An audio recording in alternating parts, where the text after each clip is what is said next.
শহীদ দিবসে আমরা যখন এই শহীদদের আত্মত্যাগের বিভিন্ন বিষয় নিয়ে যখন কথা বলছি, তখন আমাদেরকে একটা কথাও, প্রিয় শিক্ষার্থীরা, একটা কথা আমাদেরকে মনে রাখতে হবে যে এই রাষ্ট্র এবং জনগণের মধ্যে যেন জবাবদিহিতা এবং আস্থার যে সম্পর্ক সেটা যেন বিদ্যমান থাকে।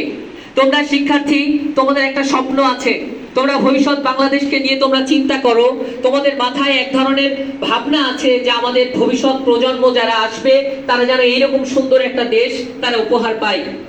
এবং এটার জন্য তোমাদেরকে চিন্তা করতে হবে যে রাষ্ট্রের একটা জনগণ হিসাবে যারা রাষ্ট্র পরিচালনা করছে তাদের নেওয়া প্রত্যেকটা সিদ্ধান্ত, প্রত্যেকটা দায়িত্ব তোমরা সেটা বুঝতে পারছো কিনা।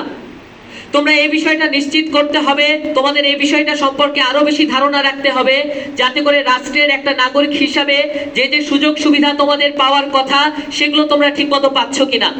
তোমাদের এটাও খেয়াল রাখতে হবে নাগরিক হিসাবে তোমাদের যে যে কর্তব্য, যে যে দায়িত্ব আছে সেগুলো তোমরা ঠিকমতো পালন করছো কিনা।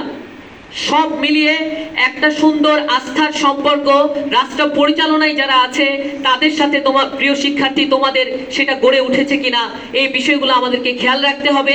এবং সেই অনুযায়ী এমন একটা সুন্দর বাংলাদেশ বিনির্মাণে আমরা যেন কাজ করতে পারি যাতে কখনো কোনো ফ্যাসিবাদ কখনো মাথা উঁচু করে না দাঁড়াতে পারে। এবং